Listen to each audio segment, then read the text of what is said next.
Are we finally on the brink of getting this deal done that we've been waiting to get done for almost 5 years? Yes, that is Bruno Guimaraes to Arsenal. Arsenal first chased this guy when he was still at Lyon, French league, yeah? And since then, he has moved to Newcastle. He's become a fan favourite, a Toon favourite up there in Newcastle.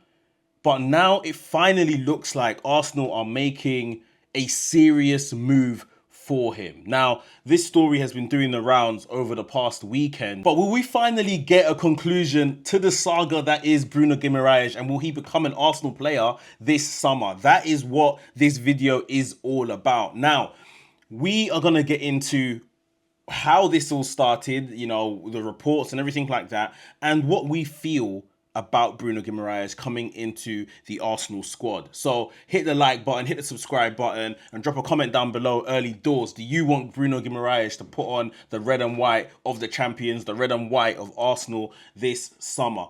This came from Craig Hope, who is a respected journalist, covers a lot of the Newcastle stuff that we hear in the transfer market and stuff like that. And I'm just looking at my notes here. He said that he reported it first around Bruno Guimaraes, you know, this bid. It's almost like a phantom bid by Arsenal, apparently. Fabrizio Romano, who we all know, the confirmation of a direct £55 million approach was made by Arsenal. Keyword direct. Newcastle apparently slamming the door on this, and they do not want to sell him. Now, Newcastle are, of course, under pressure because it looks like Sandro Tonali could be out the door, could be going to Tottenham. I think even the likes of Man United or a Chelsea could be looking at him as well. But Tottenham's been the one that's really been banded around for Sandro Tonali. There's a contradiction here because they are saying in one instance that Arsenal have made a 55 million bid, which has been rejected, by the way. It has been rejected. On the other hand, there are some reports saying that Newcastle there's been no contact and disputed that there was any offer at all. So who's telling the truth here? Who's telling the truth? Has Arsenal made this bid, or is there a third party here that we've been told of, Kia Jarapshin? That guy, we know that guy's always up to stuff. He's always up to something, right? These intermediaries and middleman agents in football. Has he conjured up this story for the likes of Bruno Guimaraes to maybe get a move? Is this something that is also being conjured up to help along the Sandro Tonali deal? You know, will that speed up something there or maybe slow something down? Who knows? Who knows? But Newcastle won't be looking to lose their two best midfielders in one summer transfer window. There's no chance on earth they want that to happen, especially at maybe some of the prices being banded around. Sandro Tonali, I think they want over 100 mil for 100 mil. That guy's not an 100 mil player. He's not rubbish. I think Sandro Tonali is a very good player. He's just not 100 mil.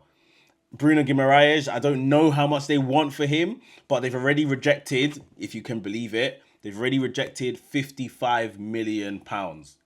So I think we might be looking more so north of 70 million. Yeah, I think somewhere for Bruno, 70 mil. But we're going to come back to the figures around Bruno's deal. Right now, we just don't know what to believe. We don't know what to believe in terms of, have Arsenal made the bid? Are Arsenal preparing a second bid like they have said? Was there any bid at all? You know, is this all just fake and falsified and Newcastle are saying that no bid has been made?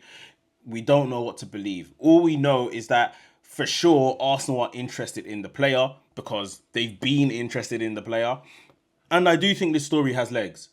I definitely feel that this story has legs. We know we need to reinforce in that centre midfield area. We saw the likes of Miles Lewis-Skelly come to life at the end of the season, and it's brilliant for him. However, the likes of a Declan Rice is going to start the season a bit slow. I think he's carrying some injuries. I think there's just general fatigue there through the amazing work and the World Cup that he's done with Arsenal and England over the last year.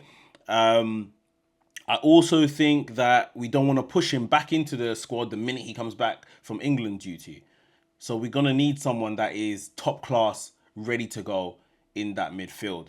And that is someone like Bruno. Bruno can do that rough and tough. And that's where I come back to, like, this is a player that we can all acknowledge is a fantastic player, but he has been a tyrant over the years. But it doesn't matter when he's a tyrant playing for your team. You grow to love him, you know? So I think it's one of those situations where we're getting in a very smooth, savvy operator in midfield. You know, I don't think this will block the path of a Zubamendi. I don't think it will block the path of a Miles Lewis Skelly, or anyone else that may come in that position. You know, I think this is a very, you want to strengthen while you're at the top.